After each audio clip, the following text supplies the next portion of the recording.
back for another episode of the Bulletproof Hygiene podcast. We are so thankful and grateful to have you all here listening to us. We hope that we are bringing you some serious values, some serious things that you can implement in your daily practice. That's really what we aim to do. We can't wait to connect with you guys soon, hopefully in person at our summit. We hope to see your beautiful faces there. Today, we will be talking about how balance is a myth. And I think that this is a common misconception or something that we all aim for. You know, we think about how we want our life to be balanced, but I think that that maybe isn't the right goal to have, you know, and we're about to talk about why that's the case and how we can achieve appropriate kind of balance or an appropriate distribution of where we want to give our resources, spend the most time, spend the most money, give the most of our energy to. And I think that that's a little bit more reasonable and realistic and achievable than quote unquote balance, because I think honestly, that's not really what we want. I think we might be misunderstanding that. Yeah, I think your phrase of proportionally correct is probably the best path to follow. Right. Yep. And so we're going to dive in. We're going to start by defining balance. So balance is, according to the dictionary, an even distribution of weight, enabling someone or something to remain upright and steady. So an even distribution of weight. The second definition, or the second kind of portion of the definition, is a condition in which different elements are equal or in the correct proportions. And this kind of this definition kind of makes a little more sense. At least the last two words, the correct proportions, make a lot of sense in regards to our lives. So the truth is, there's almost never a time in our lives when every aspect has to have an equal amount of importance or priority as all the other parts. The latter definition says a condition in which different elements are equal or in the correct proportions. So the correct proportions must be determined by each of us individually. And we all value different things. So we have different priorities and dreams. We enjoy different things. If we really think about it, I don't think many of us would say that getting to take part in our favorite hobby is quite as valuable or important to us as spending time with our families or with those we love. So why should we attribute them the same amount of weight in our lives or in our schedules? That would be balanced, but it wouldn't make much sense and it wouldn't be a very fulfilling way to live. This does not mean that getting to have fun and do what we love and enjoy is not important. It just may not need as much of our devoted time as our family does. And that is unbalanced in a good way. Also, you know, life happens in seasons. I think it's important to remember that. So I'm going to talk a little bit about the life cycle of a company, because I think it's comparable to our life cycles and some of the things that we maybe go through and how we allot our time and our resources and how it changes during different seasons of development and growth in our lives. So in a company, the life cycle goes from being a startup to a growth phase to maturation, and it's in a maturity phase, and then it's either dying or perpetually continuing to innovate so that it continues growing and it continues maturing, and it's kind of in the cycle of growth and maturity perpetually. So a startup really involves an ungodly amount of our time, our effort, our energy, our resources to get it off the ground. The company should not always need this kind of effort. And as long as appropriate effort and resources are allotted in this period of the company's development, we'll eventually reach and continue to grow into the growth phase, where the company is established and continuing to grow. So the foundation and legalities have been determined by this point. Employee roles have been assigned and training is completed. Goals, outcomes, and the company's future plans have been determined in the startup phase. So the growth phase also involves a lot of time, energy, effort, money, and is the time to build relationships with those you want to do business with. So notice how there's a shift from putting our effort and energies into systems and organizing and forming the framework and the bare bones, to now it's shifted to still a large output of our energy, effort, and money, but also beginning to build relationships. So starting to grow the company. Okay, so it looks a little bit different. Our time is allotted differently. So on paper, in the growth phase, you're still in the negative in this phase, meaning that there's minimal or no profit happening. And as you expand your reach and build a faithful clientele, the company eventually will mature and begins paying, and then you can begin, paying back debt and seeing profits. So in these different phases, one phase, you're investing, you're working, 18-hour days, you're maybe not making it to the gym, you're devoting a lot of your time, effort, resources into this startup. And in the growth phase, the same thing. You're still, trying to get loans, you're still trying to give resources to gain necessary resources that you need to continue growing the business, so you're not making money yet. You're not in a position where you can just stop now and start resting and be making money, because you're not yet, And then as you continue, the relationships build, the company matures. Like I said, you can begin then paying back some debt and finally seeing profits. So at this point, a CEO or a COO or whoever was initially invested heavily in the startup and growth phases can kind of begin delegating and can step away a little bit. So ideally, they can spend less time on site overlooking day-to-day operations, and he or she will be able to be involved in solving high-quality problems, spending less time, money, and resources, making sure that the company just stays afloat or gets like a foothold of the demographic that they want to appeal to or connect with. So this is essentially the maintenance phase, right? So ideally, people will have more time and resources available in this phase to spend with their families, to do things that they enjoy, or even start another company if that's really where they want to go.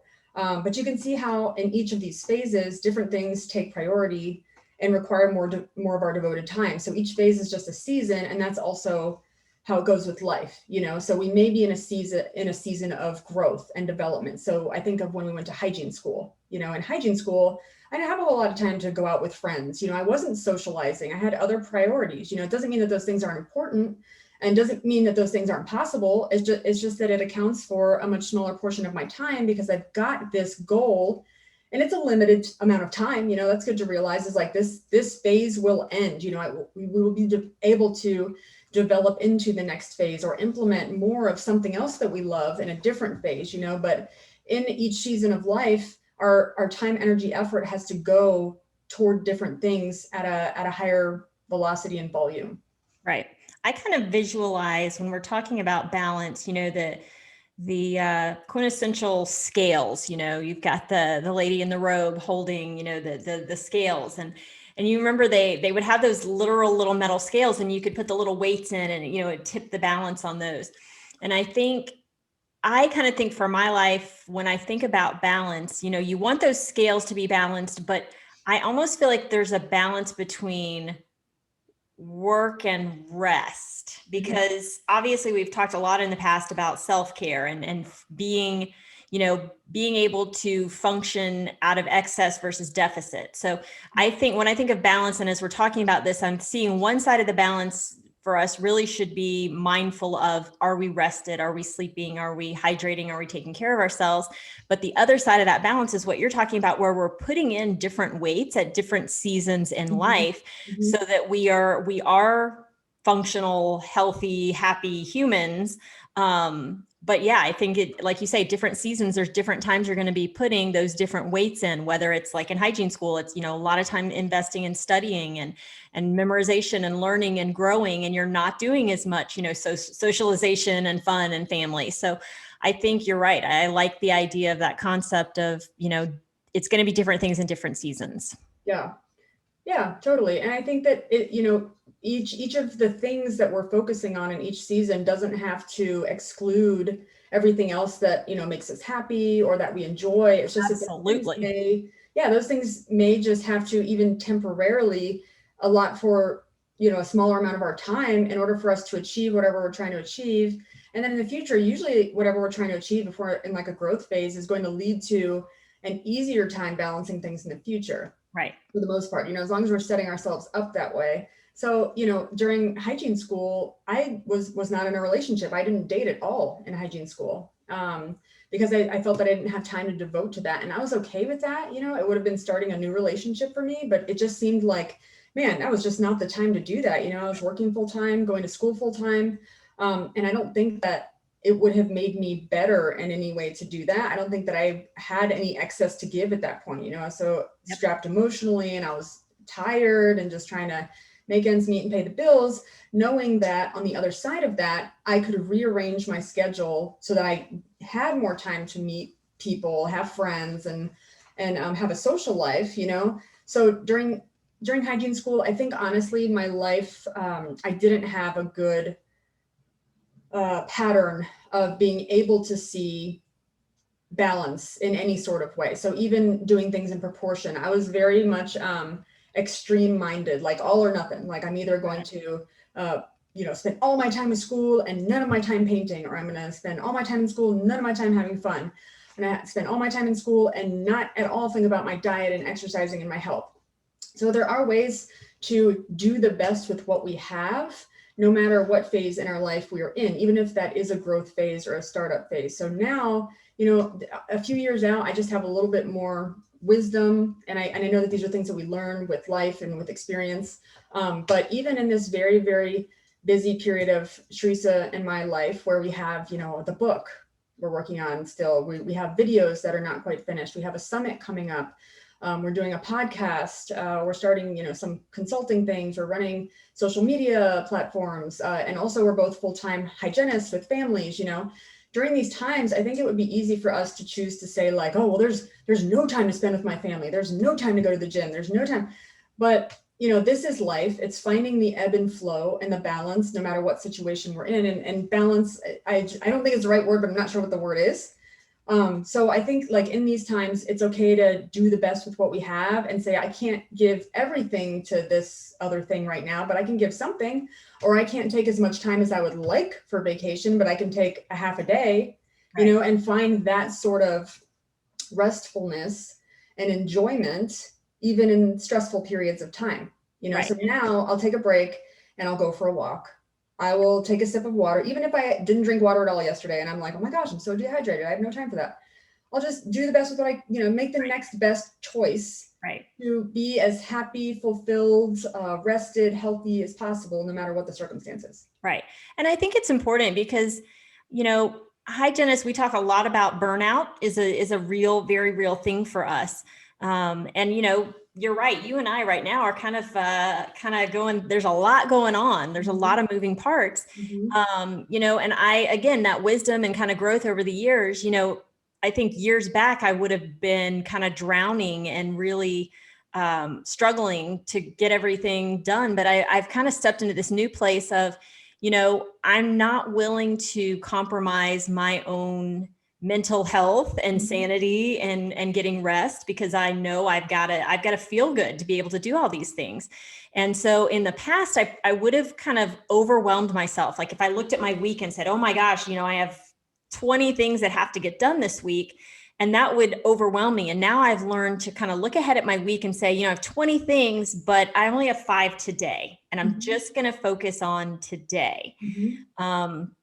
And yes, I think there's a healthy balance or proportions, if you will, involves saying no to things as well. And, realizing like, hey, in order for me to be healthy and fulfilled and productive, this is a yes today and this is a no today. And I think we've got to give ourselves the space to and the freedom to do that as well. Right. So I think maybe a good way to say it would be like priorities in proportion, or proportionally prioritizing things. I think that that's better than balance, because everything's not going to hold the same amount of weight and need the same attention at all times. So I guess just, being proportional.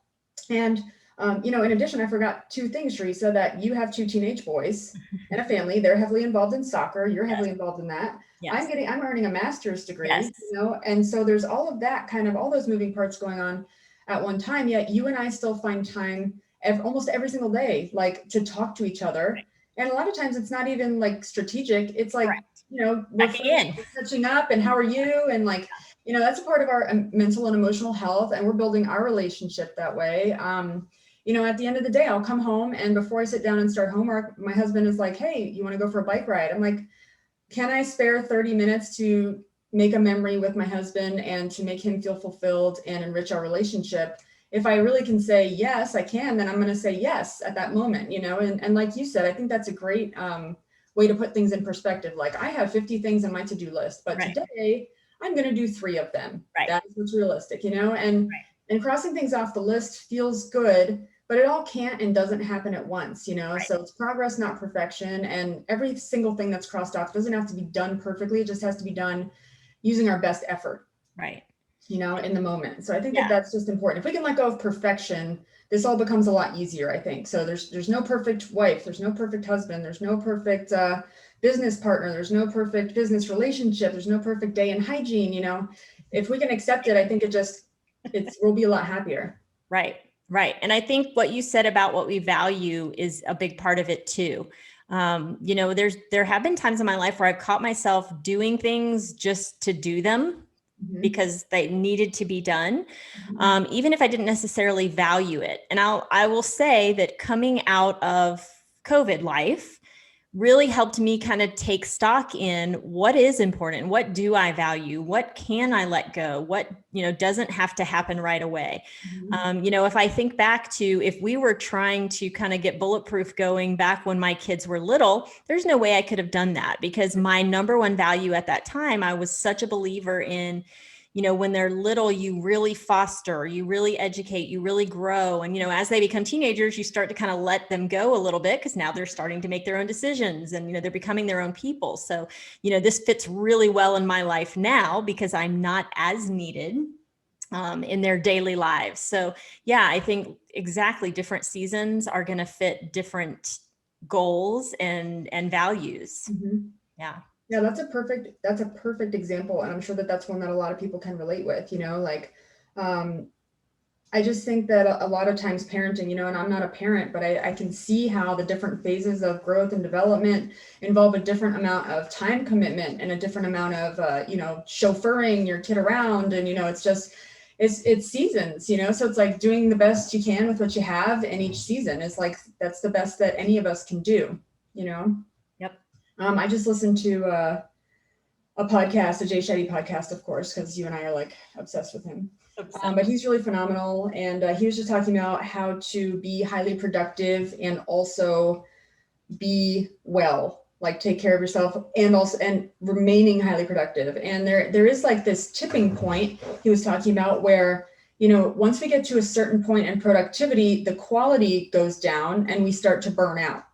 So it's like, people who work, I think that the quote was 40 to 55 hours a week, you know, their productivity and their performance continues to rise and go up and get better until that point. And then after that point, your productivity and your effectiveness and the outcomes get negative. They become less and less and less. They start to go downhill.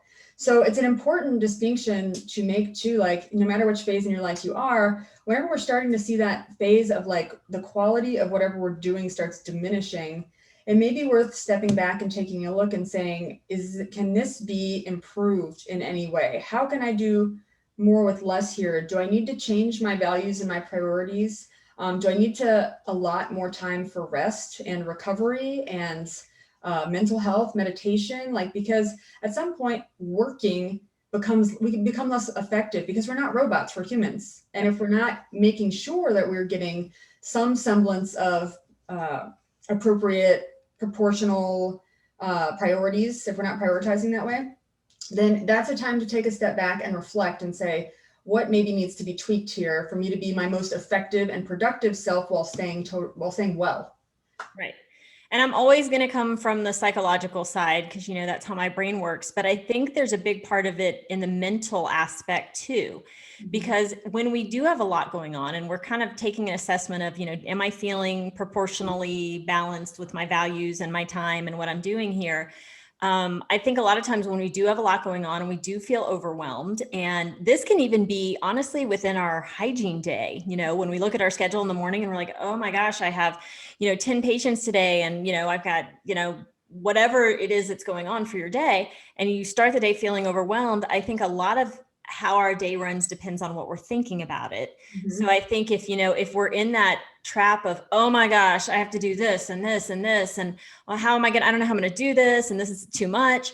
I think that's already pre-frames how that day is going to feel to us versus if we can look at it, you know, and I think I might've talked about this before, but it's kind of been a game changer for me of thinking of instead of I have to, changing that to I get to.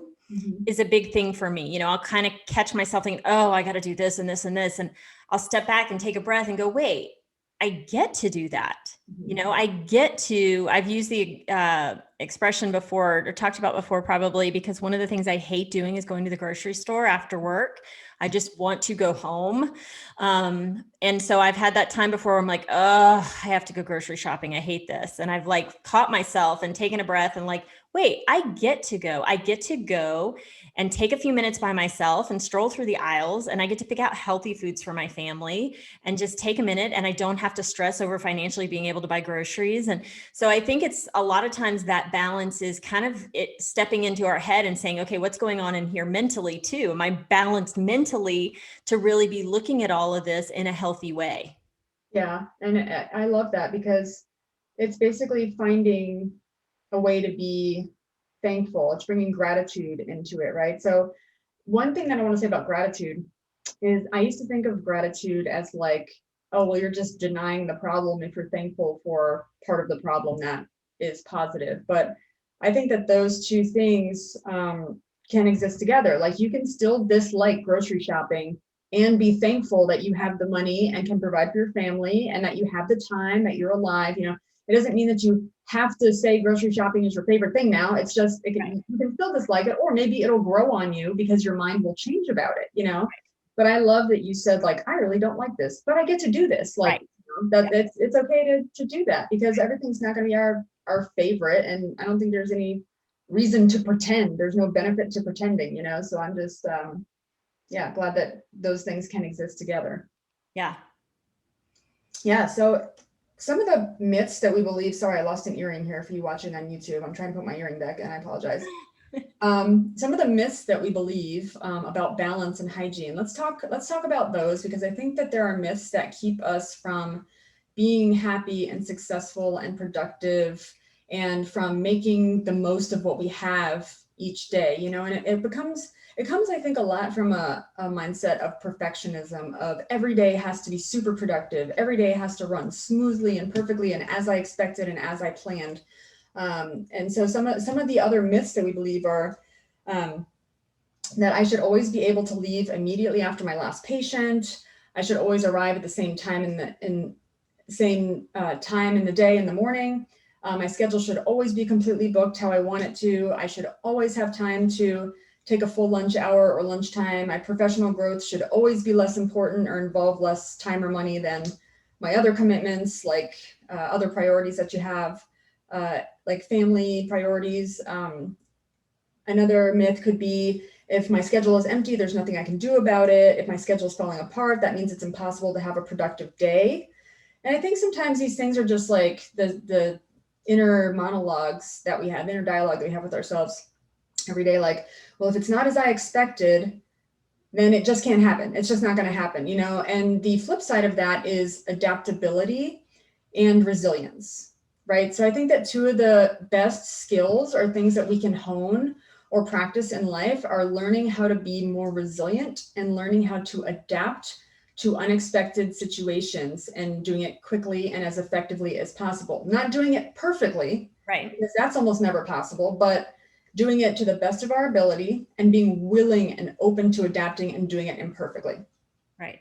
So I think of when I first got to Spodak, I thought that I used to get super stressed out because my schedule would just be so bizarre, in my opinion. I had never encountered a schedule as dynamic and as rapidly changing as the Spodak schedule. But it's because we think of how can we make this day the best for the patient, the provider, the practice? How can it be? How can we provide the best treatment? What kind of time do we need? How can we be the most productive? What resources do we have available to us right now to use to make us all of these things, right? So when I first got there, I remember I was assigned to an operatory. And so I was like, oh, good, this is my op. Okay, I'm going to arrange my op exactly how I want it. And then what I found was whenever I'd run behind, a hygiene assistant or someone else would put me in a different operatory and be like, oh, I set up your next patient, which is great. Such a blessing, right? To have a hygiene assistant who can help me do that. And I was thankful for that. And also when I went into that operatory, I was like, where is everything? Like, I'm not ready for this, like that my brain was not mentally prepared to do this. Yes. And, we do a lot of same day treatment. That was something that I wasn't accustomed to, all my perio patients, I would reschedule, in my old office. And that was because, at a prior office, I had 45 minutes for each appointment, no matter what. So I wasn't going to do same day treatment almost ever because of the time limitations that I had. So when I came to Spodak, I remember because we have a hygiene assistant, because I can move to a different room, because we can adapt. And as the schedule evolves during the day, I was able to do same day treatment. There was suddenly time there that was created, but I didn't expect, I wasn't in a mental space. I wasn't ready to do this treatment. It was unexpected. And I had to learn to adapt and be uncomfortable and not do it perfectly and be as prepared as I possibly could, with the understanding that there would be curveballs. Things don't always go as planned. People will reschedule, people are late, people are sick, and whatever, there are different things.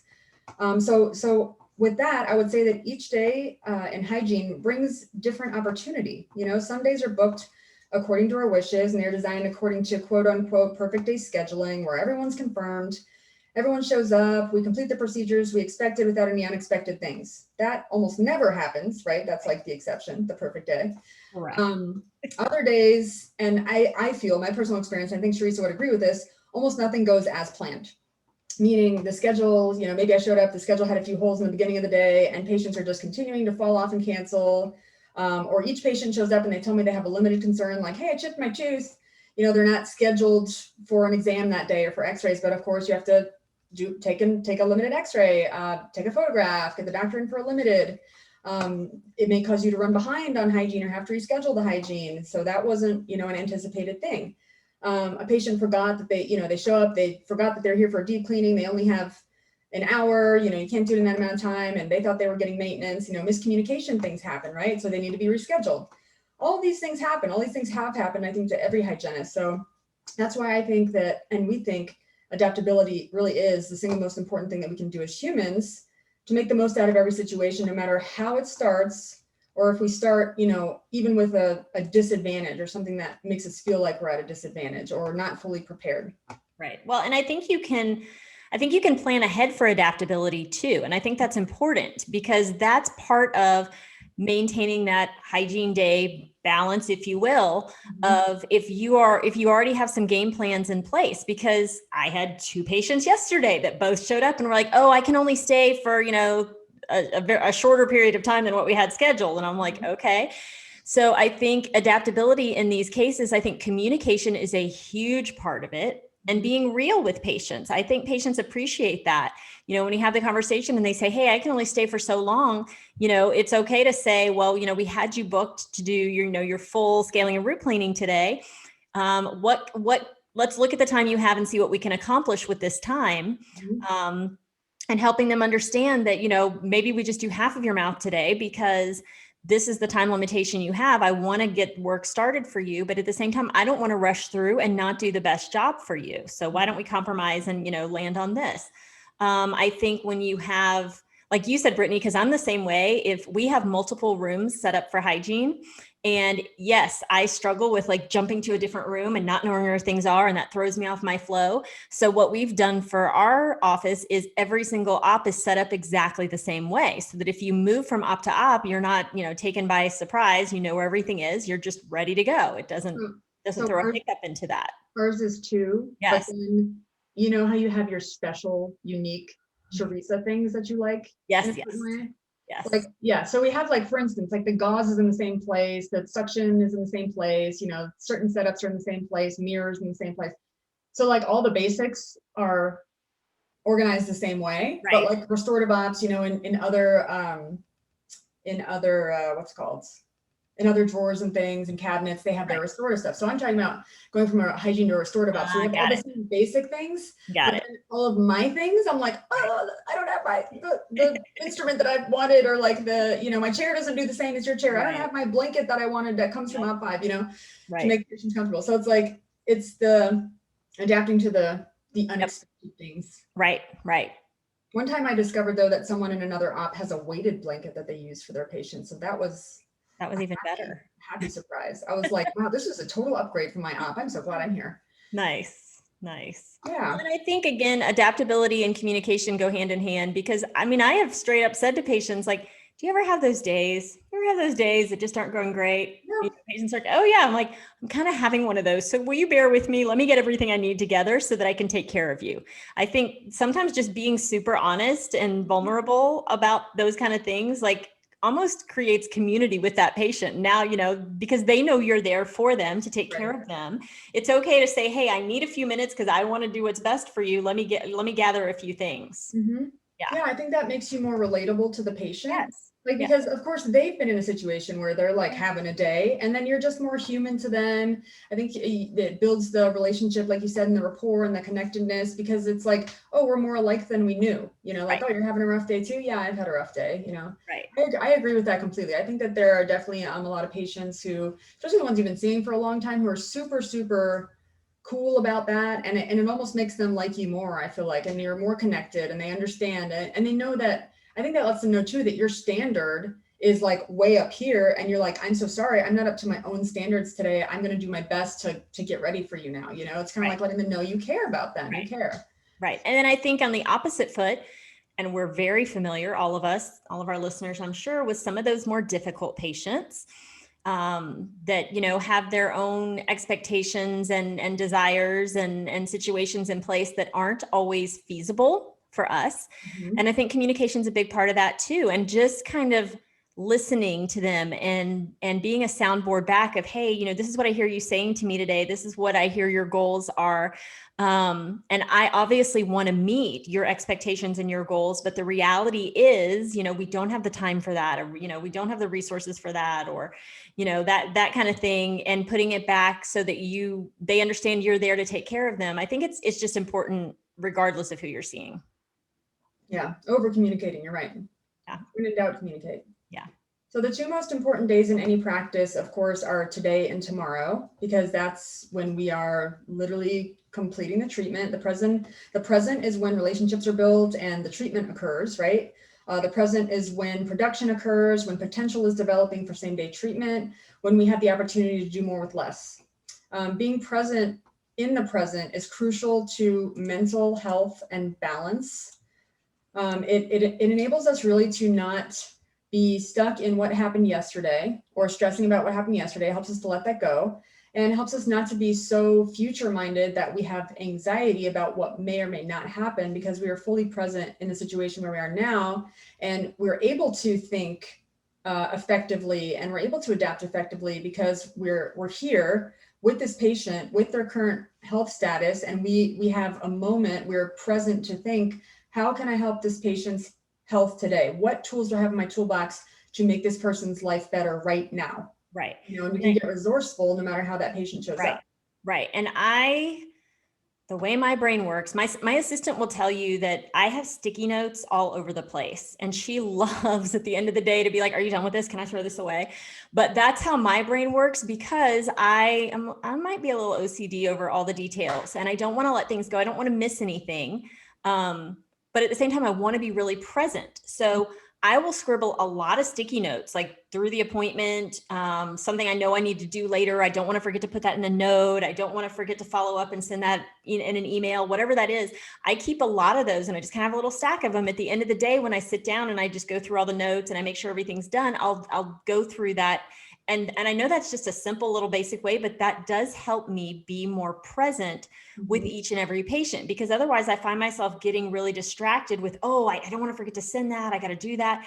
So if I've already written it down and I've got it somewhere, I can let that go and then sit down and be really present. And that's something I try very hard to do with every patient at the top of the appointment. When I'm bringing them back and they're sitting down, I try not to be behind them typing into the computer as I'm talking. I purposefully step in front of them, sit in front of them, and check in, how are you? What's been going on? How's life? And making that connection at the very beginning, I want them to know that I am here with you. I am here for you. And we're going to do this together. And I just think that's super, super, one of the most important things in life, I think, is connection with others. And so I think establishing that and getting to live in that is really, really, really important. And that's very hard as hygienists with all that we're doing and trying to accomplish within that, our shrinking hour. Yeah. I don't know if there is like a greater gift than we can give to someone than giving them our full attention when they're in front of us, like, so especially if I'm running behind for someone, like if I'm running late, it honestly at this point in my career doesn't happen very often, to be honest, truthfully, it really doesn't. I feel like you and I are both very strategic about setting up for our day. Even when unexpected things happen, we're kind of able to troubleshoot and adapt pretty easily. But if I am running late with someone, like my first thing is like, I apologize to them. I say, I'm so sorry that I'm running late for you. I apologize that I kept you waiting. Are you ready to come back? And then I think that after that point, I intentionally, like, usually that's a really hectic day, right? Like, and I'm stressed and whatever happened was unexpected and I'm clearly not running late because I planned to run late. So I'm like in a stressful state. So I think taking a moment for me, sometimes I just like take a deep breath and I slow my speech, I slow my walk, and I'm kind of like, how are you today? Right. What's going on in your world? Start connecting with them to let them know, now you have my devoted attention. I apologize for being late, but now I'm here with you, present, Right. And we'll take as much time as it needs to make sure that we get everything done today for you. Right. And I think that mindful presentness is really, really important to balance as we're talking about all of this, because I can't go back and undo what I did yesterday, and I can't move ahead and do for tomorrow yet. I'm only, this is right here at this moment. This is all I have right now. Mm-hmm. So it does kind of create that balance, and it reduces stress too if we're taking that off of, it just takes more weight off. Mm-hmm. Yeah. So moving forward, if proper assessments are being done on all of our patients each time, there's always going to be something for us to do, right? Whether it's same day treatment or rescheduling. But in my experience, proper assessments, and then that in combination with cancellations occurring becomes opportunity, because I know that I've mentioned before, but I feel like so many times, like if someone cancels, the person before them wants to stay for same day treatment of some sort, or they want to whiten, or they want to do whatever. And it may be an opportunity to bring up, the patient that you're with, if you have a cancellation right afterwards, say, hey, I remember we talked about X, Y, and Z, last year, or in your medical history, you said that you wanted to do whitening. Is that something that you want to get done today? I happen to have an opening now. Do you want to go ahead and take care of that? And it's their chief complaint. So it's not about selling the patient something that they don't want or they don't need. It's about taking the time when you have it, and when it's there, when it's available. So I have found that a lot of days I am willing to stay late to complete work, because I know that not every day will be highly productive. Right. And some days I'll have openings and I'll go over the schedule and whatever. So to me, the balance is like going with the flow, accommodating the patient when possible the same day. Being as productive as possible, getting the most done in an appointment the same day, because there will be other days when you don't have the opportunity. Right. So, and that's, I think, what helps us to stay the most productive and make the patients most happy, and make them feel like you're moving forward and getting stuff done and getting things accomplished too.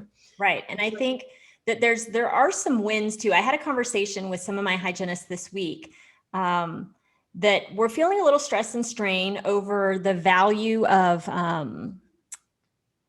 they were almost talking about, sometimes I think we get a little too sucked into looking at the production and the collection and the numbers and, just feeling like a number. And one of them was saying to me, it's interesting. We actually had 3 patients across the board this week who we had to turn away because blood pressure was too high. And I was pointing out to them like, hey, I know that doesn't get reflected in the numbers, but to me, that is a huge win, right? Because you help the patient acknowledge there was an issue. You spent the time educating and talking to them. You let them sit, you took it a couple of times, you helped them really understand. And so even though it wasn't a win for the numbers side of things, it was totally a win for the practice and that particular patient's care. We had one patient who left the office, went straight to her doctor. They put her on medication right away. We're concerned about her. So one of the things I want to point out too is just, sometimes we have those openings, and I think those can create some balance for things that have kind of been looming over us, whether it's finishing our notes or, reaching out to those patients that, need follow-up, whether it's catching up on sterilization or sharpening instruments. I mean, there's always things that need to, I feel like I will never get it all done for all the things that need to happen in a day. And I think too, it's important that, I know obviously we are here to be a productive practice, and take care of the practice, but also we talk about this all the time. It's really about the patient care. And so we had 3 of our hygienists this week across the board that had to turn patients away because their blood pressure was too high. And it was funny because they were saying to me like, I feel like, my numbers aren't going to look great because obviously I didn't get to do anything on them. I'm like, no. In my brain, that's still like an absolute win for the practice because we took the time to check the patient and do our assessment and see that they weren't healthy. And then we didn't just treat them. We educated them on why this is concerning and that it is concerning. We wanted them to get followed up with. And we had one patient who left right away, went to her doctor, and they put her on medication immediately. But I was like, no, this is a win. Just because it's not reflective in the numbers, it's still a balance of the patient care that we are providing. Yeah. Yep. Absolutely. And I think that, that's also a relationship builder. It builds trust with the patient. Like they can see very clearly, you didn't just treat them. It's not about you. It's truly about them and their well-being and their health. So I agree. That's a total win. And I think that we tend to, a lot of times, whether things are very, very busy and, oh my gosh, such a crazy day from start to finish, just hectic and running around, and we completed so much treatment today, or we have openings for unexpected reasons. Like we did take the blood pressure was high. We had to refer the patient to their PCP or to the emergency room for immediate treatment, or patients cancel or something. I think that there is a tendency of us to complain no matter what is going on, because it either way is not according to what we planned or imagined in our minds, right? So if it develops into a super highly productive day, we're doing a lot of same day treatment, I think that our knee-jerk tendency is like, oh my gosh, what a busy day. This is so exhausting. Like I can't believe how busy we were today. And I'm just going to go home and not have energy to do anything. And then on the days when we have cancellations, to be like, oh God, I'm never going to meet my production numbers. Like, I can't believe this person canceled, I think honestly, the best way to be effective and happy is to take things as they come too, and just find a way to appreciate it. Like when I have cancellations, a lot of times that does equal opportunity for same day treatment for someone in the doctor's schedule, or we call someone for the ASAP list, to come in for a high production procedure or something. So a lot of times it gets filled, but if it doesn't, sometimes I'm like, yes, I needed the break. Like I will take that. It's a mental break. I will go have lunch. I'm going to take what I have today and do my best with it to do what's best for the practice, the patients, and for myself, to make sure that we're healthy and that we have that the proportions assigned appropriately. I'm going to take this day that has been presented to me and it's falling apart, and I'm going to do the things that I haven't had time to do instead of just complaining that it fell apart. Maybe even on my lunch break, I'll go to the bank or something, and make it as productive and happy and healthy as possible. And the same thing with those high treatment days, being thankful for the treatment that we were able to complete for patients same day unexpectedly. Like, wow, we made a really big difference for them. We accommodated their schedule. They're happy because they don't have to come back for a separate visit. We were highly productive at the same time, which we know is always the back burner thing, it just happens on those very busy days a lot of the time. But I think, looking at your perspective of, I get to do this, like I get to be busy today. I get to have a break today. I get a cancellation. What can I do with this opportunity? Well, and I think, again, it's a head game, and I'm going to throw out another really interesting concept. I think it gets really dangerous when we associate our value with the outcomes, because reality is we're a rock star hygienist, whether our patient shows up or not, as long as we're doing our best for the day. Whether that's during an opening time and we're utilizing that wisely and profitably for the practice and our patients, or if it's during patient care time and we're being present and, assessing what needs to be assessed and treating what needs to be treated. I mean, what I think that's the mistake we make is we base our assessments of how our day went on the outcome instead of looking at the general picture and saying, hey, was I the best I could be today? Did I grow today? Did I meet people's needs? Do I feel fulfilled because of those connections? And I think that's really where it needs to come down to. And that's a kind of a hard transition to make in our head. It is. And I think that you and I, our practices are very goals oriented, which is a great thing, because if we don't have goals, we don't know where we're going or what we're trying to achieve. We don't have a common purpose. Right. But also those are the things that we review every day consciously. So I think that a lot of the things we don't review every day fall by the wayside. And I think that a lot of us start associating our worth as hygienists with our collections and production also. Like, oh, well, I didn't produce anything today. Like all my patients were healthy, needed prophies. that's not your value as a hygienist, Right. And for me, like every day does not look the same. I have days where, it's $700 in production and I did what was right for every single Yes. patient in my Yep. schedule and I feel Yep. good about it. Yep. And then there are days that are $5,000 days and the same thing, I can say I did as much as I could, all the tools in my tool belt.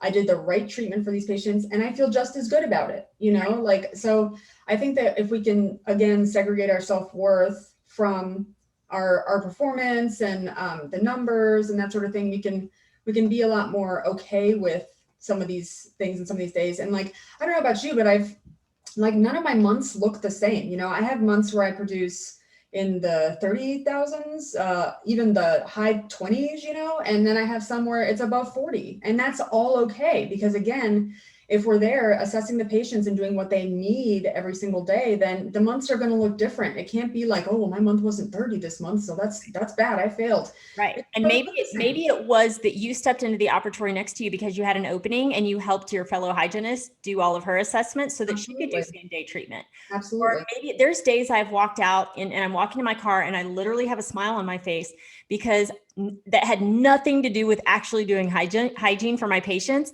Where I've connected patients with other people and they were able to get jobs or internships, or I connected patients with somebody who was going to help them with their overall total health. Like, I mean, there's so much more to it than just what happens with our assessments and our scaling.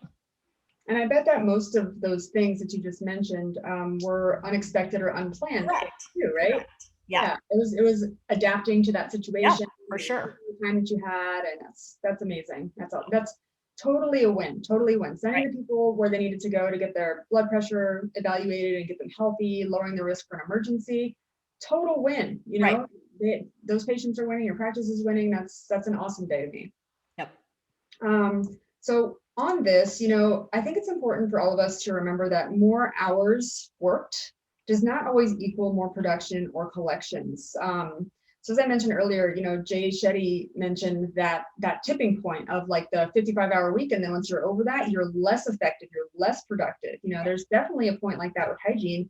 And I personally see this a lot of times when I have booked myself at 8 o'clock and our practice actually doesn't open until 9. The official hours are 9 to 5, right? If I book a patient at 8 o'clock and I book through my lunch break, I find that mentally I start pacing myself throughout the day and I don't do as much for each patient within each appointment. So Right. even if I could start a localized therapy, I'm like pacing my energy and pacing my mental health and whatever so that I can make it through the day. Kind of, it's almost like being in survival versus like being able to thrive and do more with less and be super efficient.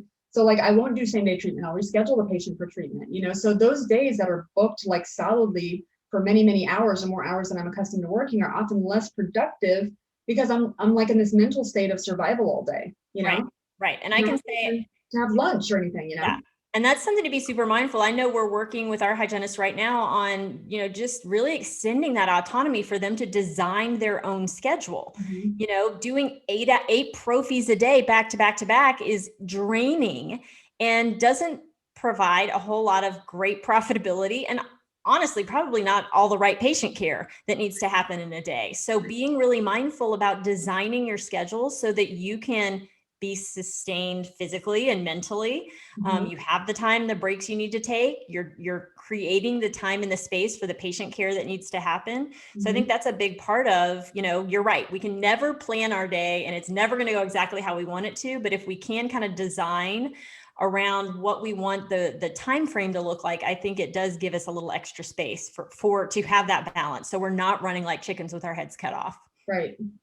Agreed. And I remember, a time at Spodak when none of us would book ourselves lunch breaks. And it was at a time too when our cancellation policy wasn't as being implemented as regularly. So I think that we were having a lot of holes in the schedule, which is, I believe, why we started doing that, because we would have a cancellation and we'd have an hour lunch. Right. So I think that was the purpose of that at that time, but it became the norm for all the hygienists to book through their lunches every single day, and without a devoted assistant, that becomes difficult, that becomes almost impossible to really take care of ourselves, to find time to eat, to really stay on time for patients, do the very best for them. So there's starting to be this change in our hygiene culture a little bit, where the hygienists are like, you know what, I feel burned out when I get home. I feel unhappy. I feel like unready to spend time with my significant others. And I'm noticing that it's because I work through lunch, I don't eat. So then I'm hangry by the end of the day, or I'm exhausted, or I haven't taken care of myself. So now I'm doing all that when I get home, and my family life is suffering, or something else is suffering. So people are making a shift back, and I'm encouraging them. You know, this has happened recently at our reviews, our quarterly reviews. Almost every hygienist recently has brought this up, and I'm like, I'm very happy for you. Please design your schedule that way. That sounds very healthy. Right. You know, like do what you got to do to be okay, kind of thing. And I have shared with them, like, honestly, I'm less productive when I'm working unreasonable hours or unreasonable amount of times without a break. So I don't expect you to be able to do that and be more productive or happy or healthy, fulfilled either. You know, doesn't make sense. Yep. So so when I find myself feeling overwhelmed and stressed, since I know I don't have a scheduled break to use as a buffer or catch up on notes, like I said, in the afternoon, I kind of end in like failure mode. I almost feel like, wow, this day at the end kind of crashed and burned, because now I've got to catch up on all of those things, and I kind of resent the process. I'm upset because I can't spend as much time at the gym or with my family as I wanted to, you know? So it's important that we're really intentional about those things. Do you have anything else on that, Charissa? Nope, I could not agree more. It's a constant process. You know, I don't think there's ever, you know, we started off saying balance is a myth, and I agree with that, because there's so many balls to juggle. Things are constantly moving. We've got to, you know, constantly assess what's the most important thing. What do I value most here? But I would just say, you know, to our listeners, if you find yourself really burned out and struggling, or really off balance, is take a step back, look at what your values are.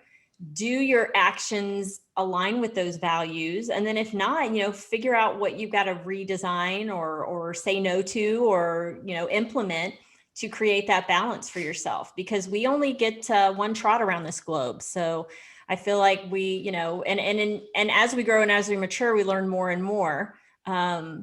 I liked the concept of, I don't know if you've ever seen the movie Benjamin Button, where you start old and you get younger. And I always thought it would be really cool if we could do life that way, because you'd start out with all the wisdom.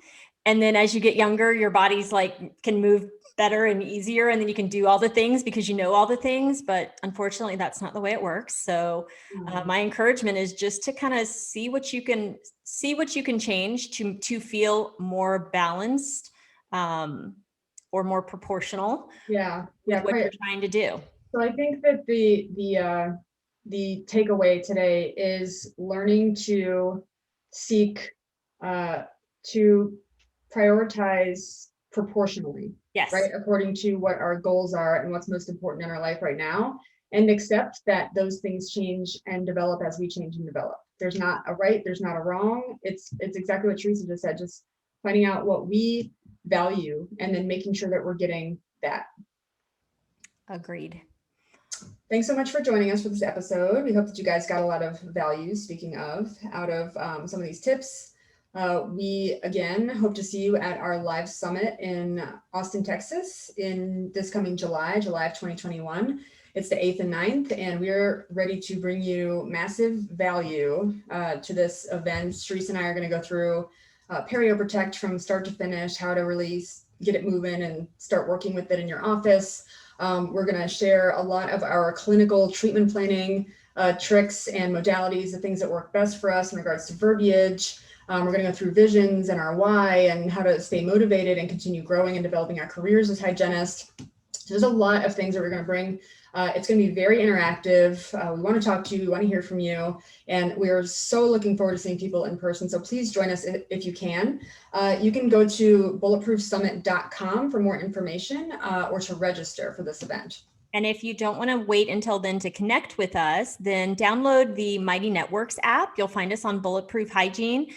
We've got a community already growing there that have been having conversations and asking questions. And so please join us there. We want to hear from you. That our whole purpose is to build community with you. So we hope everyone has a great week, and we will see you next time. Bye, guys.